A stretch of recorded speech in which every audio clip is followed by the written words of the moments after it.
Eran los años 80. Era Beverly Hills. No había reglas, todo era sexo, drogas y rock and roll. Los nombres de los diseñadores de ropa pasaron a ser importantes. Las marcas, dónde comprabas, dónde cenabas. Era Beverly Hills. Y en el centro de ese ambiente estaba el club de chicos billonarios, jóvenes de la flor y nata de las familias de élite de Beverly Hills. Siempre tenían el mejor servicio, las mejores mesas. Y su líder era un carismático niño prodigio llamado Joe Hunt. Deseaba tener mucho poder, deseaba ser un líder. Pero su feroz ambición le conduciría al desastre. Hay una voz que jamás podrá ser sofocada. Y es la voz de un hombre inocente que proclama su inocencia. La codicia por el dinero de un pez gordo de Beverly Hills empieza con el engaño y lleva a una mortal desesperación. Esta noche en Poder, Privilegio y Justicia.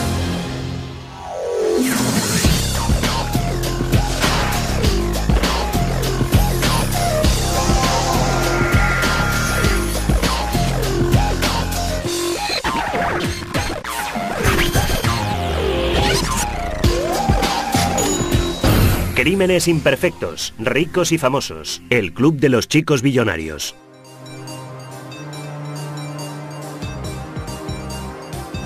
Bienvenidos a Beverly Hills, ya han llegado.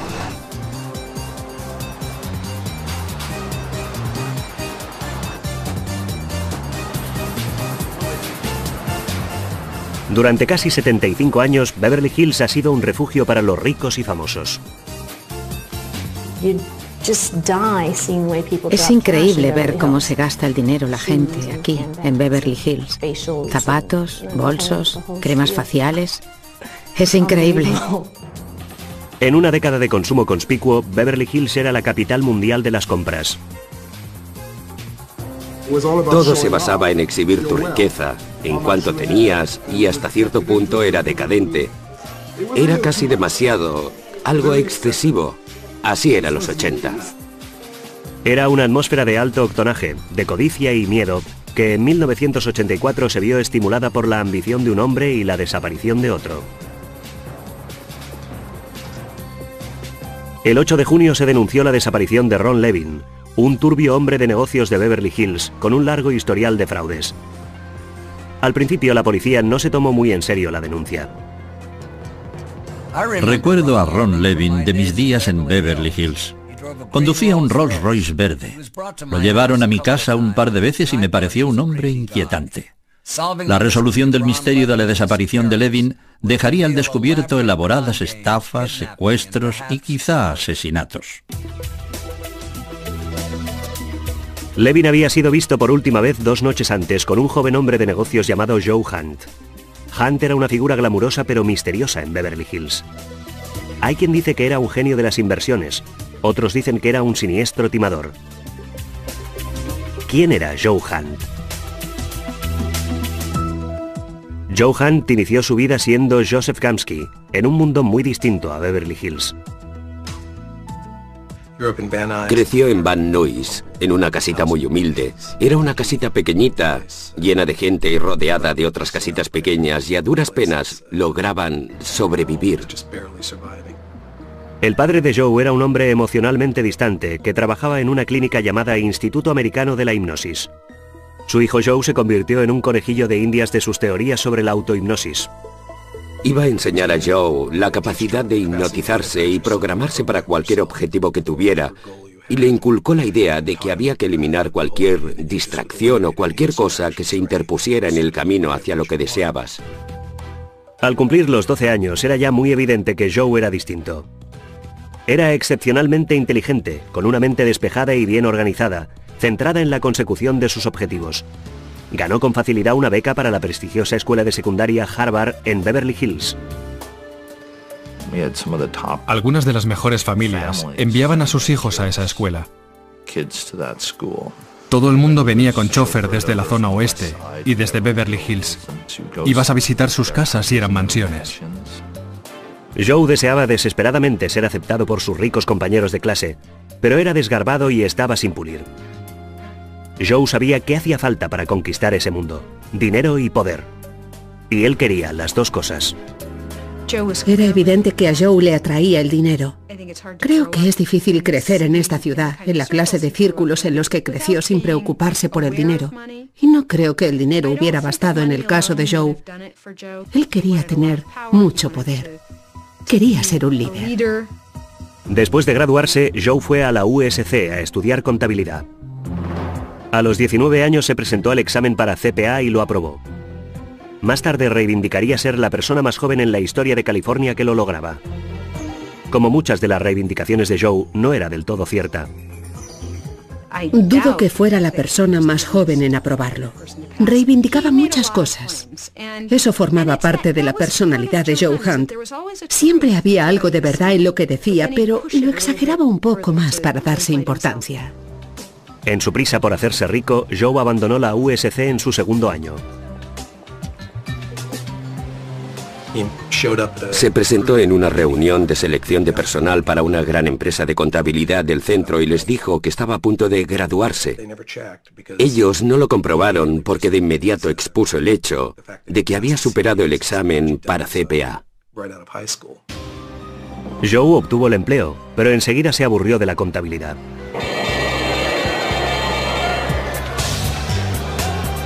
En 1981, Joe llegó a la Bolsa Mercantil de Chicago para hacer fortuna. Cuando Joe fue a Chicago, hizo su entrada con una gran seguridad en sí mismo y con toda la chulería de que era capaz, creyendo que con su cerebro y con sus escasos conocimientos iba a arrasar en el mercado de los artículos de consumo. En realidad, el de los artículos de consumo es un mercado arriesgado, incluso para la gente que sabe lo que se hace. Y Joe no tenía ni idea de lo que estaba haciendo y perdió todo el dinero que había intentado invertir. Joe necesitaba cubrir sus pérdidas y las reglas no importaban. Reclutó inversores y empezó a invertir su dinero. No poseía licencia para gestionar un grupo de inversiones, pero procedió a crearlo igualmente. Y cuando la noticia llegó a oídos de las autoridades de la Bolsa Mercantil de Chicago, Joe cometió el grave error de primero tratar de engatusar, luego intimidar y finalmente enfrentarse al vicepresidente de la Bolsa Mercantil, lo que le llevó al punto de la destrucción total. Fue expulsado de inmediato de la bolsa. He conocido a muchos hombres como Joe. Los grandes contratiempos no les perturban, nunca tienen la culpa de nada y el fracaso solo les hace más audaces. Así que Joe lió el petate y regresó a Beverly Hills con grandes planes. Después de la pausa, Joe Gamsky se convierte en Joe Hunt y regresa a Beverly Hills con la intención de hacer su agosto.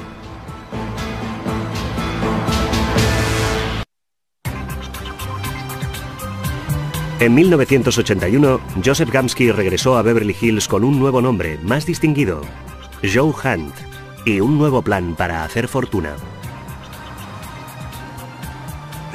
El muchacho en realidad tenía solo dos cosas a su favor, su ambición y sus amigos ricos de la escuela, e ideó un plan que pondría ambas cosas en juego. Joe decidió crear un club de inversiones. Sus amigos proporcionarían el capital y Joe, como líder, usaría su dinero para negociar con artículos de consumo. Le puso el nombre de BBC. El nombre BBC estaba inspirado en un restaurante de Chicago que se llamaba el Bombay Bicycle Club y era un local que a Joe Hunt le gustaba frecuentar. Así que cuando vinieron aquí y empezaron a formar el grupo, lo llamaron BBC por ese restaurante de Chicago. Luego, humorísticamente, llegó a conocerse como el Club de los Chicos Billonarios. El poder de persuasión de Hunt resultó evidente desde el principio, cuando inculcó en el BBC toda una serie de principios a los que llamaba filosofía de la paradoja. La filosofía de la paradoja es, en realidad, una forma de justificar todo lo que haces. Reducida a su forma más simple es, el fin justifica los medios, sin miramiento alguno. A los primeros que reclutó Joe fue a sus excompañeros de estudios Dean Carney y Ben Dostey. Pronto le siguieron otros. Todos procedían de familias ricas y ninguno tenía idea de cómo apañárselas por su cuenta. Ricos, mimados e inseguros. Eran perfectos para Joe. Casi parecía como el salvador de todos. Quiero decir que tenía ese don especial. A todo aquel que llegaba a conocerle, le causaba la impresión de ser la persona con la que deseaba estar, la que podía ayudarle a alcanzar sus objetivos, tanto si eran financieros como personales. Joe era como una roca. En el otoño de 1982, dos excompañeros de estudios más se unieron al BBC, Tom y David May. Los hermanos May eran herederos de la fortuna de la compañía May y se unieron a ese club de chicos billonarios para creer que habían logrado algo por su cuenta, en lugar de que se lo sirvieran en bandeja de plata. Con los dos hermanos May a bordo, empezaron a llover aún más miembros y más dinero. Al principio, tuvieron mucho éxito a la hora de reunir dinero, y esa era la verdadera importancia de los jóvenes que Joe trajo al grupo, que tenían contactos, y sus contactos estaban profundamente enraizados en la comunidad. Consiguió penetrar en ese círculo, Beverly Hills, Bel Air.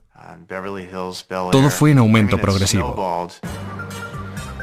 Joe abrió una cuenta comercial en la prestigiosa firma Cantor Fitzgerald y empezó a comprar y vender artículos de consumo de alto riesgo. Estaba seguro de que no podía perder, y al principio no lo hizo. Joe empezó en Cantor Fitzgerald y de hecho tuvo éxito. En muy poco tiempo Joe tenía en definitiva aproximadamente un par de millones de dólares en sus cuentas de inversiones. Joe pronto alquiló para el BBC una costosa serie de oficinas en el edificio Wells Fargo, en el corazón de Beverly Hills. Gastó miles y miles de dólares en asegurarse de que él y los demás miembros del grupo parecían y actuaban como peces gordos. Cenas caras en Spago, trajes de Armani de $4.000 y coches deportivos alemanes. Quería que todo el mundo le viera como la persona triunfadora que él se consideraba. Quería que la gente creyera que había logrado un gran éxito, que era todo un personaje. Se convirtieron en un grupo fácilmente identificable. Aparecían en los sitios vestidos iguales o bien con trajes de ejecutivo o con smoking si acudían a algún evento de gala. La gente sabía que estaban relacionados con familias muy acaudaladas. Ellos sabían cómo sacarle partido. Iban impecablemente vestidos con trajes de diseñadores, poseían coches caros de los últimos modelos, llevaban relojes Rolex, lucían todos los atavíos necesarios para impresionar. El BBC intentó crear un negocio para adaptar los coches de lujo europeos a los criterios estadounidenses, pero los beneficios pasaron a ser menos importantes que el placer. Poseían una flota de coches. De hecho, compraron un montón de turismos BMW de la serie 700 que se suponía tenían que modificar y vender, pero les gustaba tanto conducirlos que se convirtieron en la flota del BBC y en el proceso añadieron un par de Mercedes y un Rolls Royce. Una de las secretarias de BBC me describió lo que esos muchachos hacían en realidad, diciendo que se ponían el traje de ejecutivo de papá y venían a jugar a las oficinas. Y creo que esa era una descripción muy acertada. Teniendo a sus inversores felices, Joe continuó corriendo grandes riesgos en el mercado. Hacía apuestas o colocaba dinero en inversiones que a largo plazo habrían proporcionado generosos beneficios, pero nunca conseguía reprimirse y gestionar el dinero para realizar una operación inversora eficaz. Siempre quedaba en una situación tan desventajosa en los márgenes que si en cualquier momento se producía el más ligero desliz, quedaba al descubierto y constantemente se tropezaba con ese problema. El dinero con el que Joe Hahn jugaba era real, y empezó a perder mucho en el mercado de los artículos de consumo. Pronto se vio utilizando dinero de nuevos inversores para pagar a otros inversores y crear la ilusión de que estaban ganando dinero. La gente le estaba entregando miles y miles de dólares, los ahorros de toda una vida. Cogían todo el dinero que tenían y le decían: toma Joe, eres el mejor, tú puedes lograrlo, confiamos en ti sin reservas. Estuvo ganando dinero durante una temporada, después dejó de ganarlo y continuó pagando como si obtuviera beneficios, lo convirtió en un esquema piramidal. El negocio de Joe se había convertido en un castillo de naipes. Joe Hahn era de los que se creían sus propios cuentos, pero tenía que saber que su elaborada estafa no podía seguir así eternamente sin un gran ajuste de cuentas. En la primavera de 1983, Joe conoció al hombre que cambiaría las vidas de todos los miembros del BBC. Ron Levin, de 40 años, era una figura conocida en los restaurantes y clubs de moda de Beverly Hills. Yo le veía en Le Dom, tenía una mesa, estaba constantemente allí. Recuerdo haberle visto en Spago, en el Hotel Beverly Hills, en el Polo Lounge. Levin era un hombre de negocios con una estela de planes fraudulentos a sus espaldas. Había sido arrestado varias veces por robo y fraude. Igual que Joe, creía que el secreto del éxito era la imagen. Solía decir, si tienes un Rolls y un Rolex, puedes hacer lo que quieras y ser quien quieras. Para él era así como funcionaba el mundo. Yo te robo a ti y tú le robas a otro. Cuando le estafo, te estoy dando una lección. Levin y Han vieron mucho de sí mismos en el otro. Se consideraban intrusos más inteligentes que esos niños ricos, y cuando se conocieron pensaron, vaya, aquí hay alguien con y contra quien va a ser divertido competir. Y el arte de ganar astutamente se puso en marcha desde el primer instante. De lo que Ron no se dio cuenta fue de lo decidido que estaba Joe a ganar y de hasta dónde iba a llegar. Joe necesitaba el dinero de Levin. No paró de insistirle para que invirtiera en el BBC, y al final Levin lo hizo. Para Joe Han, Ron Levin fue un sueño hecho realidad. Continuaba creyendo que si conseguía un buen pellizco de dinero para invertir en el mercado de artículos de consumo, todo saldría bien. Y en ese momento, Levin le dice, de acuerdo, me has convencido, aquí tienes $5 millones para que los inviertas en mi nombre. Levin accedió a repartir los beneficios, pero insistió en usar su cuenta en el Clayton Brokerage. Con el dinero de Levin, Joe empezó a obtener inmensos beneficios. Podía mostrar un estado de cuentas con un total de $13,5 millones. La parte de Joe iba a ser de $5 millones. Hace su entrada en la oficina con todos esos documentos de Clayton Brokerage que indican a todos los chicos que acaban de ganar $5 millones y todo va a ir a parar al BBC. Después celebra una reunión en la que asigna participaciones en los beneficios y dice a los May, muy pronto vais a recibir $800,000. Los chicos se quedaron en éxtasis. Para Joe, el pago de las comisiones llegó justo a tiempo. Para conocimiento de sus socios, Joe se había gastado casi todo su dinero en parecer un triunfador en lugar de ser realmente un triunfador. Era muy importante para Joe haber obtenido esos beneficios y poder mostrarlos a sus seguidores. Y hay que tener en cuenta que en su mayor parte se trataba de jóvenes que no necesitaban formar parte del BBC para triunfar en la vida, y que no se quedarían mucho tiempo allí si no había movimiento. Pero cuando Joe pidió a Levin su parte de los beneficios, Levin le dio largas. Pasaban las semanas y Levin continuaba dándole excusas.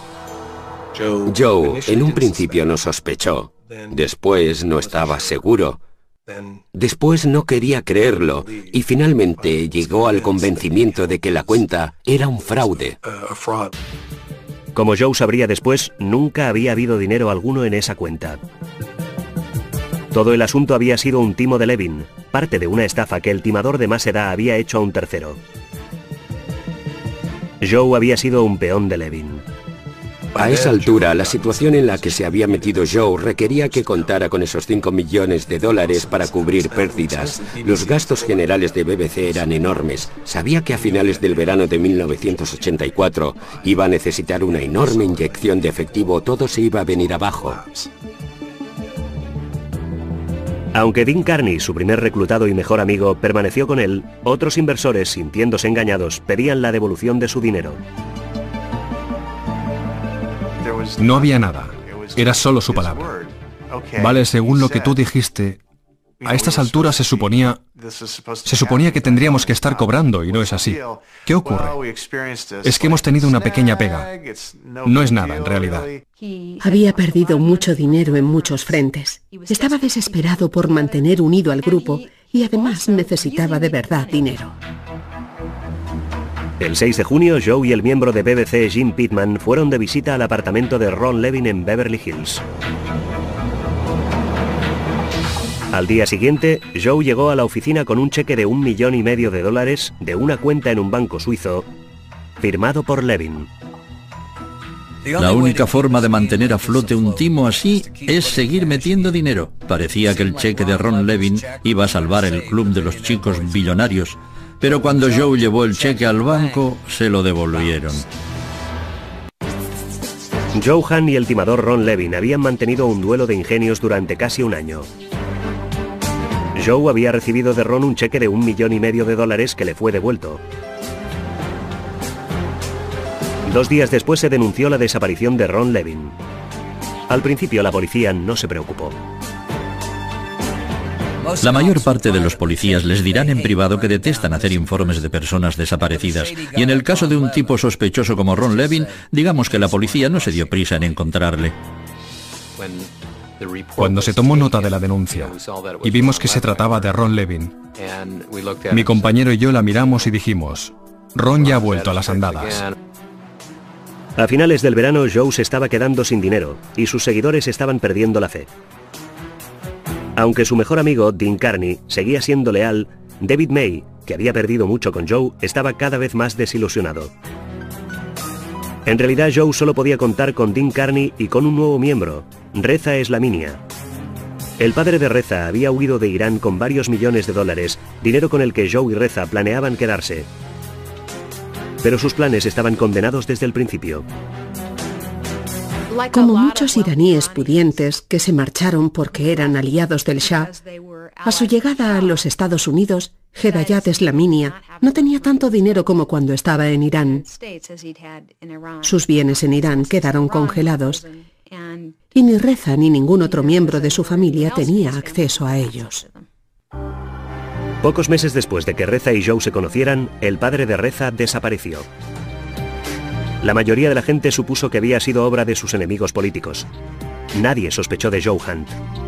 Hedayat Eslaminia estaba activamente involucrado en el movimiento de oposición a Khomeini, por lo que al principio existió una gran preocupación de que hubiera sido secuestrado o asesinado por personas contratadas por Khomeini. Hasta que el 8 de agosto el castillo de naipes de Joe empezó a derrumbarse. El inspector de Beverly Hills, Les Zoller, recibió la llamada de un abogado que representaba a Tom y David May. Estos querían reunirse con la policía para contarles cómo Joe Hunt les había estafado miles de dólares. Y había algo más que sabían con respecto a Hunt. Algo que consideraban iba a interesar a la policía. Para Joe Hunt el lazo se iba tensando. Durante más de 2 años había vivido a costa de sus amigos ricos de Beverly Hills. Pero les voy a decir una cosa. A la gente que tiene mucho dinero tampoco le gusta perderlo. Nos reunimos en Sunset Boulevard, en el bufet del abogado del padre de los hermanos May. Allí empezaron por decir que Ron Levin conocía a Joe Hunt y que la cuenta que Ron Levin abrió en la compañía Clayton Brokerage para las transacciones comerciales de Joe era una cuenta falsa. Fue un timo. Los hermanos May dijeron que cuando Joe descubrió que Levin le había timado, convocó una reunión del BBC. Estaba sencillamente fuera de sí. Y durante esa reunión, Joe reveló que él y Jim se habían deshecho de Ron Levin. No dijeron exactamente que lo habían matado, pero lo que se deducía era que había muerto. Hasta ese momento, la única persona en el grupo que lo sabía era Dean Carney. Y fue un momento en el que se produjo un gran caos en el grupo, ya que la gente intentaba estudiar qué hacer a continuación. La policía se quedó estupefacta ante la acusación de Tom y David May. Obtuvieron una orden para registrar el apartamento de Levin, donde hicieron un increíble descubrimiento. Mientras registraban su despacho, detrás de una papelera encontraron 7 páginas de listas y en la primera había una lista de cosas a hacer. La examiné y vi que había varios conceptos de cosas a hacer. Y bueno, eran cosas como cerrar las cortinas, matar al perro, etcétera, etcétera. Y en ese momento lo tuve bastante claro. La letra en la lista de cosas a hacer era la de Joe Hunt.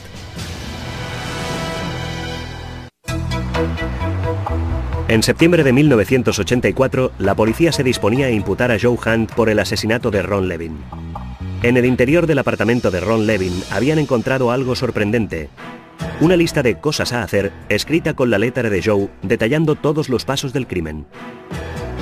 Saben, siempre parecen ser las pequeñas cosas las que delatan a los hombres importantes. ¿En qué estaba pensando Joe Hunt?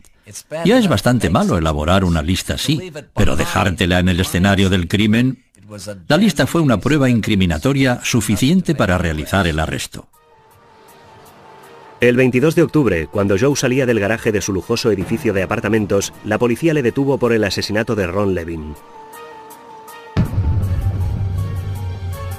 Joe se mostró arrogante y despreocupado, hasta que Zoller le enseñó la lista de cosas a hacer. Dejé una copia de las 7 páginas frente a Joe Hunt y le dije, ¿qué sabe de estas hojas? Y me di cuenta que le desaparecía el color de la cara. Cogió las páginas, las miró una por una, y las iba pasando como si leyera cada una de las palabras que había en ellas. Siguió mirando y mirando, y al final, tras haberle dado la oportunidad de examinarlas, le dije, ¿qué sabe de estas páginas? Me miró y me dijo, creo que debería ponerme en contacto con mi abogado. Hunt contrató de inmediato a uno de los abogados más caros y famosos de Beverly Hills, Arthur Barnes. Habían estado hablando con toda una serie de abogados con respecto a varios de los problemas a los que se enfrentaba Joe en aquel momento, y después volvieron a acudir a mí y me preguntaron si actuaría en su favor. Pero mientras Barnes intentaba elaborar su defensa, la policía andaba tras el miembro del BBC a quien Joe se lo había confiado todo, Dean Carney. Dean Carney estaba metido en un buen lío, y lo que es un misterio para mí es cómo llegó Dean Carney a meterse en la situación en la que se hallaba. Era un chico de una buena familia, y resultaba incomprensible que se dejara influir hasta ese punto por Joe Hunt. El 26 de noviembre, el inspector Zoller se reunió con Dean en la casa de sus padres en las colinas de Hollywood. Hizo a Dean una oferta que éste no pudo rechazar. Daban a Dean carta blanca, le ofrecían un trato que nadie podía haber imaginado y que era libertad completa. Iba a poder salir totalmente impune si testificaba. Se dio cuenta de que tenía que salir de aquello, que o bien aquello era el fin de su vida, que iba a pasar lo que le quedaba de vida en la cárcel, o delataba a su amigo Joe Hunt, y al final delató a Joe Hunt. Dean corroboró la historia que los hermanos May habían contado. Joe y el miembro del BBC Jim Pittman habían matado a Ron Levin. Después, Carney le soltó un bombazo al inspector. Le contó que Joe estaba detrás de otro asesinato. La muerte de Hedayat Slaminia, el padre del miembro del BBC, Reza Slaminia. El plan era secuestrarle, llevarle al sur de California y meterle en un sótano en el que pensaban torturarle, hasta que facilitara la información sobre sus bienes. Pero según contó Dean, el plan salió terriblemente mal. Fueron hasta donde vivía. Entraron haciéndose pasar por transportistas. Llevaban una caja enorme, un baúl grande. Usaron cloroformo para dejarle fuera de combate. Le metieron en el baúl. Y después, en la parte trasera de un camión de mudanzas que habían alquilado en Los Ángeles para subir hasta allí. Probablemente murió de asfixia en el trayecto hacia el sur desde San Francisco. Eran unos cabezas de chorlito. Quiero decir que no se aprende muy pronto que cuando se captura una mariposa hay que hacer agujeros para que pueda respirar. Es algo muy básico. Dean contó a Zoller que él y Joe se habían deshecho del cuerpo en Soledad Canyon. 2 días después, Dean condujo al inspector al lugar. Miré debajo de un matorral y vi un cráneo. Y vi la parte inferior de una mandíbula, con dientes. Y esa fue la clave para identificar los restos de Hedayat Slaminia, gracias al odontograma. El 8 de diciembre de 1985, Joe Hunt fue acusado de un segundo crimen: el asesinato de Hedayat Slaminia. Los 2 cargos de asesinato conmocionaron Beverly Hills. Creo que fue un gran escándalo porque es algo que sorprende, que pudiera haber tal caos en una vida que a uno le parece tan perfecta, según los cánones de Beverly Hills.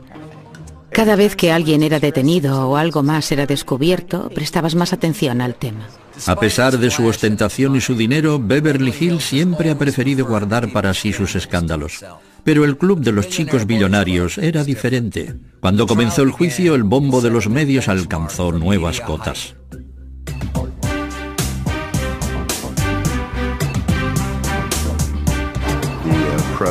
La prensa estaba fascinada con Joe Hunt, su filosofía y los demás jóvenes con los que se había asociado.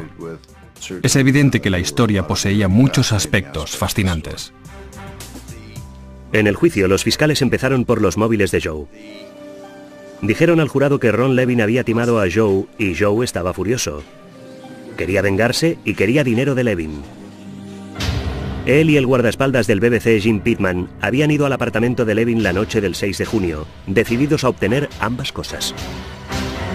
Ron Levin siempre había alardeado de tener una cuenta en un banco suizo, y Joe Hunt decidió que iba a ir allí e iba a obligar a Ron Levin a extender a su nombre un cheque de esa cuenta en un banco suizo que Joe pudiera cobrar.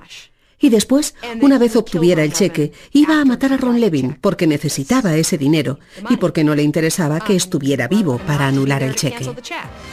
Jim le disparó en la parte posterior de la cabeza y después sacaron el cuerpo, lo metieron en el maletero del BMW y lo llevaron hasta el Bosque Nacional de Los Ángeles Soledad Canyon, donde Joe y Jim ya habían cavado una tumba.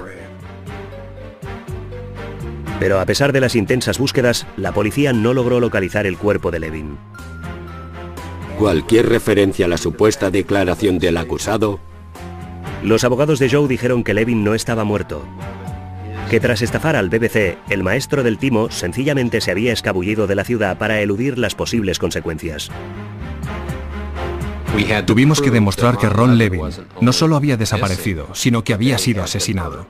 Por lo tanto, había que evidenciar que su desaparición no había sido solo una desaparición, sino que estaba muerto. Es difícil condenar a alguien por asesinato sin tener un cuerpo, sobre todo cuando la supuesta víctima tenía tantas razones para desaparecer como Ron Levin. La principal pregunta a la que el jurado debía responder era: ¿Ron Levin estaba muerto o vivo? El juicio de Joe Hunt por el asesinato de Ron Levin había comenzado. En Beverly Hills no se hablaba de otra cosa. En restaurantes exclusivos, fiestas nocturnas y tras los muros de las mansiones de Beverly Hills, la gente hablaba del misterioso caso de Joe Hunt, Ron Levin y el club de los chicos billonarios. Todos tenían una teoría, pero la única teoría importante sería la que el jurado creyera. Uno de los mayores desafíos de la defensa era justificar la lista de cosas a hacer, escrita a mano por Joe. En el tercer día del juicio, la acusación presentó la lista. Era una prueba irrecusable. Se trata de un hombre tan meticuloso que anota cada paso antes de matar a Ron Levin. Matar al perro, cerrar las cortinas, todas las cosas que había en esa lista. Es muy meticuloso y sin embargo se deja allí la lista. ¿Eso qué quiere decir? Si no hubiera sido porque se olvidó la lista, el asunto no se habría desenmarañado y él seguramente jamás habría sido arrestado por esos dos crímenes. La acusación hizo desfilar por el estrado a toda una serie de miembros del BBC. Hicimos que los distintos miembros se presentaran a testificar sobre aquella reunión que mantuvieron el 24 de junio en el Wilshire Manning, donde Joe Hunt desveló que se había deshecho de Ron Levin. El último testigo que subió al estrado fue el mejor amigo de Joe, Dean Carney. Cuando empezó a hablar, el silencio en la sala del tribunal era absoluto. Era ese el momento que todos habíamos estado esperando. Dean Carney había sido el amigo más querido de Joe Hunt y ahora de repente se encontraba sentado en el estrado de los testigos señalándole con el dedo y diciendo: tú, mi ex mejor amigo, tú eres un asesino. Dean habló de sí mismo y de lo que había hecho con una especie de desprecio hacia sí mismo que resultaba inquietante pero convincente. Durante su interrogatorio a Carney, los abogados de Joe adujeron que Joe no había hecho otra cosa que fanfarronear acerca del crimen para impresionar a sus amigos. Creo que toda esa imagen que dio Hunt de sí mismo a esos jóvenes fue inventada por él y exagerada. La capacidad de cometer un homicidio para vengarse de una supuesta fechoría o timo, por el cual Ron Levin les había convertido en víctimas, a mi entender parecía corresponderse con su exageración. Hablaron de otras ocasiones en las que Joe había alardeado de cosas que no había hecho. Relató una pelea que había tenido con un miembro de una banda mexicana en el embalse de Sepúlveda, donde acabó por tener que matarle con su propia navaja. Me refiero a que se echaba esos faroles de que había matado a gente, que eran falsos, y esto podía haber sido un farol más. En cuanto a la lista, la defensa destacó que le faltaba una instrucción clave: matar a Levin. La defensa aseguraba que después de entregar a Joe el cheque sin fondos por 1,5 millones de dólares, Levin había hecho las maletas y se había marchado. E hicieron comparecer a testigos que sustentaran dicha teoría. Hubo una pareja de Arizona que testificó haberle visto en una estación de servicio de ese estado, mucho después de su desaparición.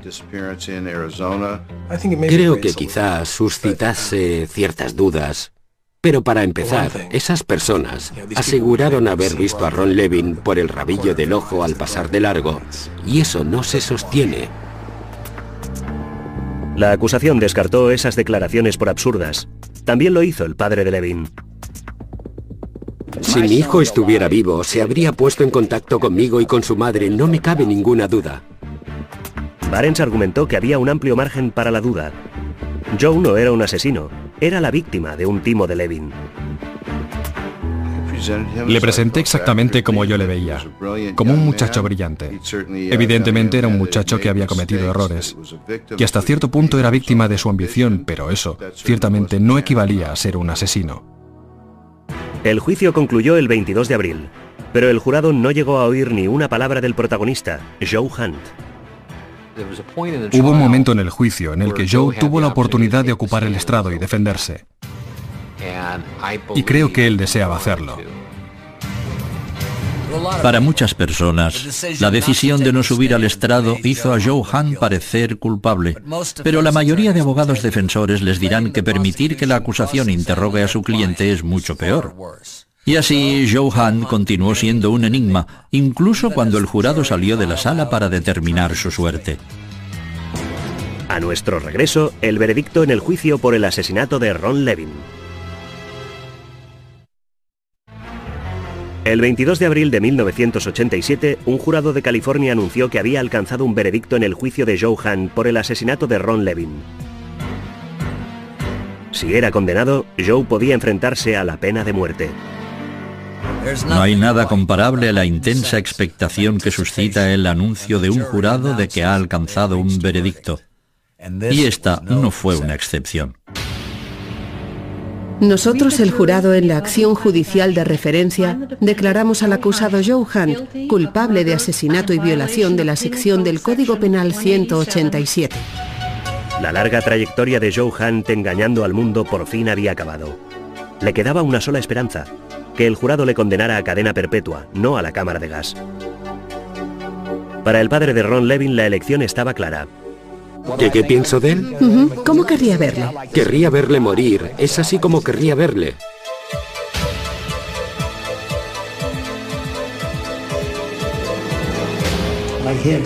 Le sentencio a cadena perpetua en prisión sin posibilidad de libertad condicional.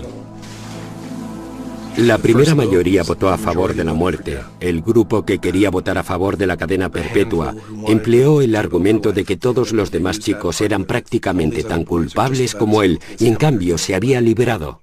El jurado dijo que se habían planteado seriamente la pena de muerte. Mi opinión personal es que a un jurado le cuesta muchísimo condenar a alguien a morir en un caso en el que no hay cuerpo.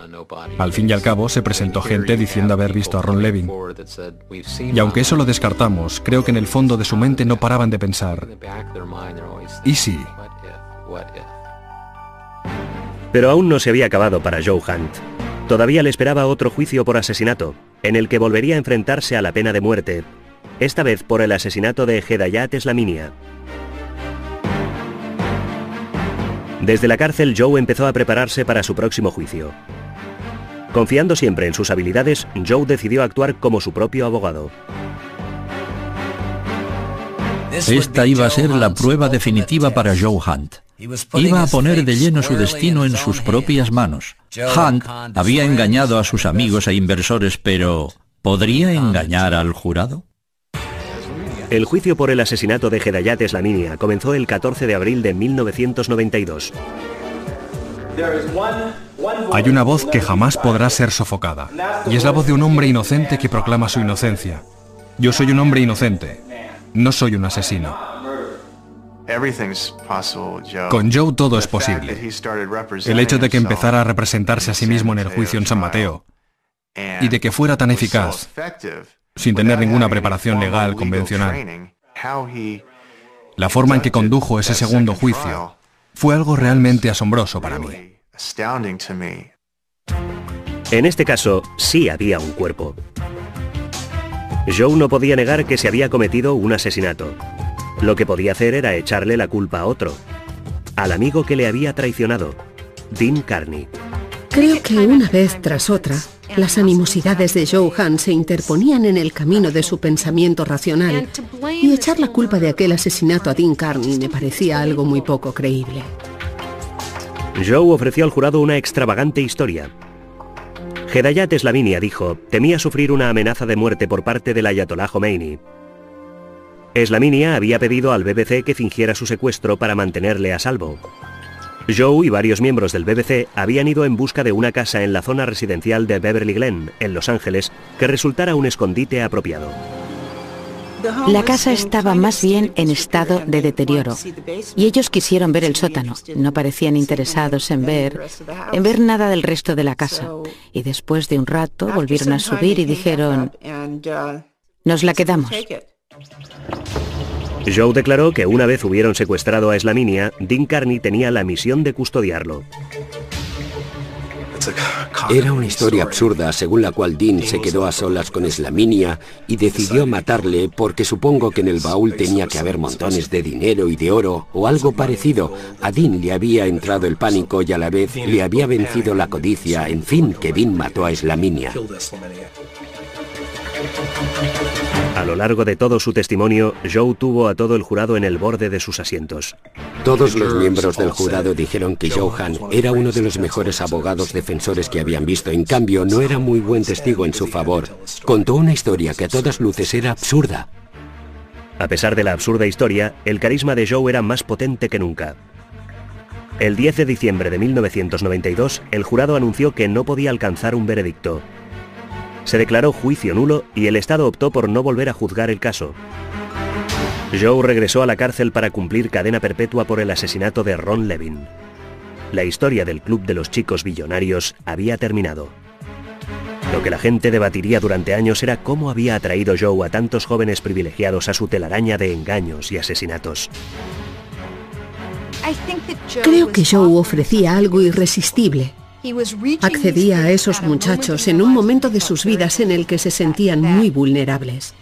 Ese gran abismo que tenían que superar entre la infancia y la edad adulta. Él estaba allí y les decía, mira, hay un puente, no es nada difícil, ni siquiera tienes que cambiar de tren de vida. Sígueme y la vida será fácil. Joe Hunt pasará el resto de su vida en una cárcel de California, lejos del boato de Beverly Hills que él tanto anhelaba. En cuanto a los demás miembros del BBC, ninguno de ellos pasó un tiempo significativo entre rejas. Puede que Joe Hunt los condujera hasta el borde del precipicio, pero solo él acabó precipitándose. Dominic Dunne para la televisión judicial.